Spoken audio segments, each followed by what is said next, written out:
अंधभक्तांमध्ये काडीचीही दूरदृष्टी राहिलेली नाही। अंधभक्त हे डोळे बंद करून देशाचं होणारं नुकसान त्या ठिकाणी पाहतायत। देशात महागाई वाढली काय, बेरोजगारी वाढली काय, डोळ्यावर पट्टे लावून अंधभक्त बसले। म्हणजे अंधभक्तांच्या दूरदृष्टीचा, नजरेचा अक्षरशः बाजार उठला। अंधभक्त चांगलं त्यांना अजिबात पाहत नाही आणि जे वाईट आहे त्याच्या समर्थनार्थ हे उतरलेले असतात। अंधभक्तांनी या महाराष्ट्राची आणि देशाची वाट लावली। अंधभक्त जातीवादी आहेत। अंधभक्त खरं तर मानसिक दृष्ट्या गुलाम आहेत। अंधभक्त फक्त विष कालवण्याचं काम करतात। अंधभक्त फक्त जातीवाद, मनुवाद किंवा सनातनी वृत्ती हे अत्यंत घाणेरड्या पद्धतीनं सक्षम करण्याचा प्रयत्न करतात। आणि सुरुवातीला सांगितल्यासारखं ज्या अंधभक्तांना चांगलं पाहण्याची नजर नाही, ज्या अंधभक्तांची दूरदृष्टी गेलेली आहे, त्यांच्यासाठी माधव नेत्रालय काढणं मला तर हे हास्यास्पद वाटतं।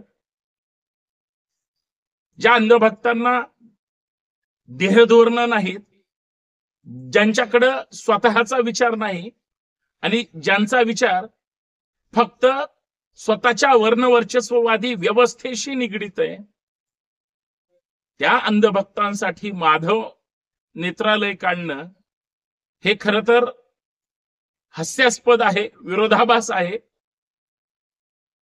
आणि महाराष्ट्रात तरी ज्या पद्धतीनं सरकार पुरस्कृत, आमदार पुरस्कृत, मंत्री पुरस्कृत, नेते पुरस्कृत समाजामध्ये विष कालवलं जात आहे, जाती जातीमध्ये वाद लावले जात आहेत, धर्माधर्मामध्ये अत्यंत टोकाचं बोललं जात आहे। जी घटनात्मक पदावर बसलेली मंडळीच महाराष्ट्राला काडी लावण्याचं काम करतायत, अर्थात पेटवण्याचं काम करतायत। तरुणांची डोकी भडकवली जात आहेत। लाव रे तो भोंगा म्हणणारे काढ रे तो भोंगा म्हणतायत। आज सगळीकडे टार्गेटवर आहेत त्या अंधभक्तांची दूरदृष्टी आज रसातळाला गेलेली असताना माधव नेत्रालयाचं काय घेऊन बसलाय साहेब? आणि याच प्रमुख विषयावर मित्रांनो मला चर्चा करायची आहे। सर्वांना सर्वप्रथम जय जिजाऊ, जय शिवराय। मी संतोष शिंदे। या सामाजिक विचारपीठावर आपल्या सर्वांचं मनपूर्वक हार्दिक स्वागत। विनंती एवढीच आहे, हा व्हिडिओ जास्तीत जास्त शेअर करा। सगळ्यात महत्वाचं, सर्वप्रथम हा व्हिडिओ शेवटपर्यंत पहा। आपल्या देशाचे जगात ज्यांचं सक्षमपणे नाव घेतलं ते सन्मान्य प्रधानमंत्री महोदय दिल्ली सोडून महाराष्ट्राच्या दौऱ्यावर आलेले आहेत, नागपूरच्या दौऱ्यावर आलेले आहेत। पहिल्यांदा नाही, दुसऱ्यांदा नाही, तिसऱ्यांदा प्रधानमंत्री झाले, परंतु ते एक स्वयंसेवक होते, RSSचे कार्यकर्ते होते। अर्थात तिसऱ्यांदा प्रधानमंत्री झाल्यानंतर पहिल्यांदा ते नागपूरमध्ये रेशीम बागेमध्ये येत आहेत।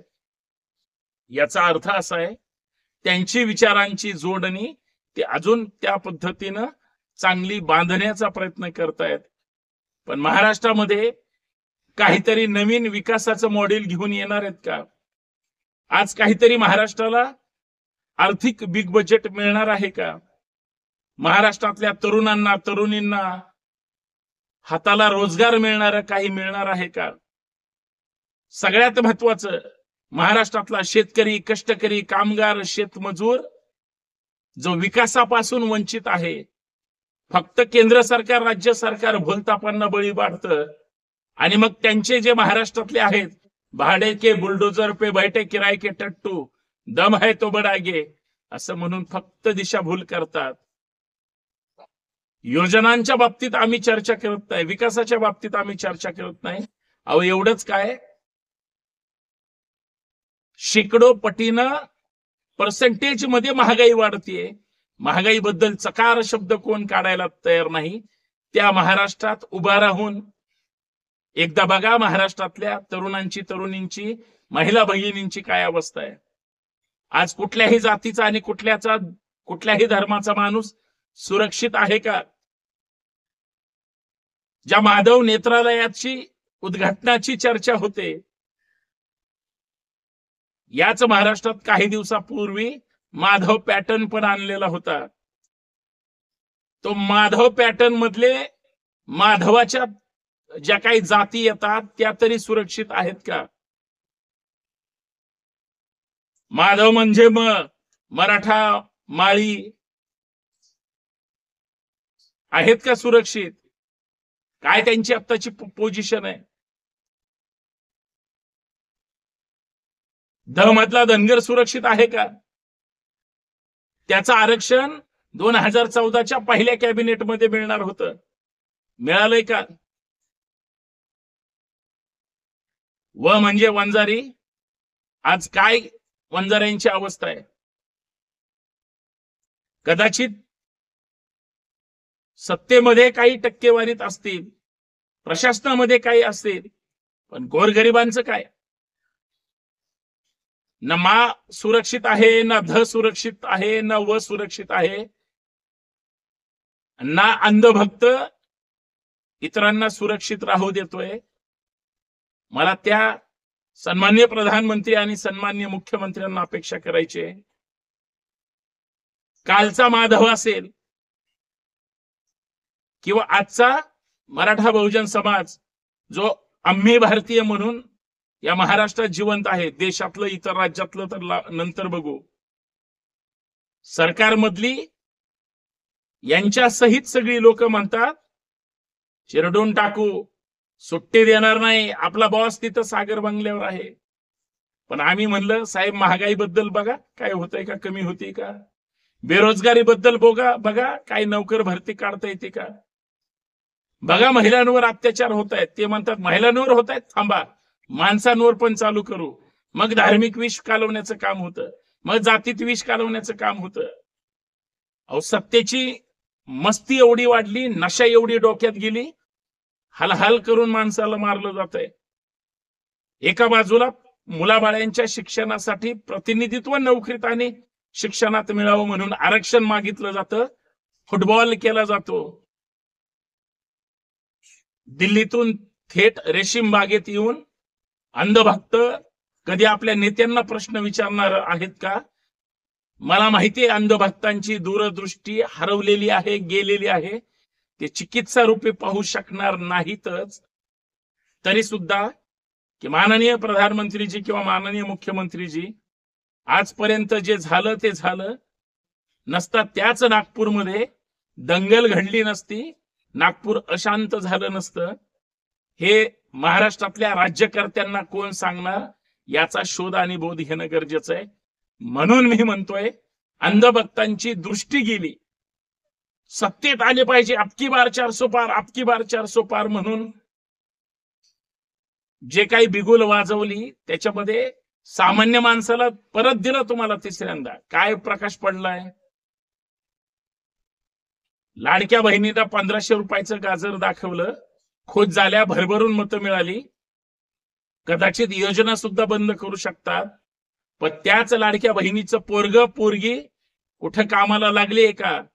त्यांच्यासाठी काय मिळतंय का? बघितलंय का? नाही. आमच्या महाराष्ट्रातल्या भूमिपुत्रांना रोजगाराची गरज आहे, रोजगाराच्या संधी उपलब्ध व्हाव्यात महाराष्ट्रामध्ये अपेक्षा आहे. आदरणीय प्रधानमंत्रीजी विरोधाला विरोध करणार नाही, परंतु या महाराष्ट्राला काही मिळणार आहे का? आणि तुम्ही ते काहीतरी करावं एवढीच अपेक्षा आहे. फक्त एक माझा शेवटचा प्रश्न आहे, आज जो काही समाज माध्यम आहेत, सोशल मीडिया म्हणतो आपण त्याला गोंडस पद्धतीनं, त्या सगळ्या समाज माध्यमांवर फेक अकाउंट काढणारे, प्रोफाईल लॉक करणारे आणि आवाज उठवणाऱ्यांना ट्रोल करणारे, हे सगळे मुरदाड अंधभक्त ज्यांची दृष्टी गेलेली, मी स्पष्ट भाषेत सांगितलंय, त्यांच्यासाठी माधव नेत्रालय काय करणार? ज्यांना विकासाचीही दृष्टी नाही आणि समाज जोडण्याची पण दृष्टी नाही, फक्त विष कालून महाराष्ट्राला बदनाम करण्याची ज्यांच्याकडे इच्छाशक्ती आहे, त्यांच्यासाठी काय तुम्ही बोलणार करणार? आणि महापौरुषांची बदनामी याच महाराष्ट्रामध्ये तुमच्याच काही बोटावर मोजण्या एवढ्या लोकांकडून आजपर्यंत केली जाते मागच्या 10-15 वर्षामध्ये. त्याच्या अगोदर सुद्धा त्यांच्या मुसक्या तुमची विचारधारा आवळणार का? का तुमच्या मुखपत्रात वेगळं लिहून यायचंय? तुमची नेत्यांची भूमिका वेगळी आहे आणि प्रशासकीय भूमिका वेगळी. म्हणून म्हणलंय अंधभक्तांची दूरदृष्टी गेलेली आहे, तिथं माधव नेत्रालय काय करणार? हा मला पडलेला प्रश्न आहे. तुम्हाला काय वाटतं? खरं आहे की खोटं आहे? पण मला नक्कीच विश्वास आहे या राज्याचे मुख्यमंत्री किंवा देशाचे प्रधानमंत्री या राज्यातल्या जनतेच्या आयुष्यामध्ये सोन्याचे दिवस आणल्याशिवाय राहणार नाहीत.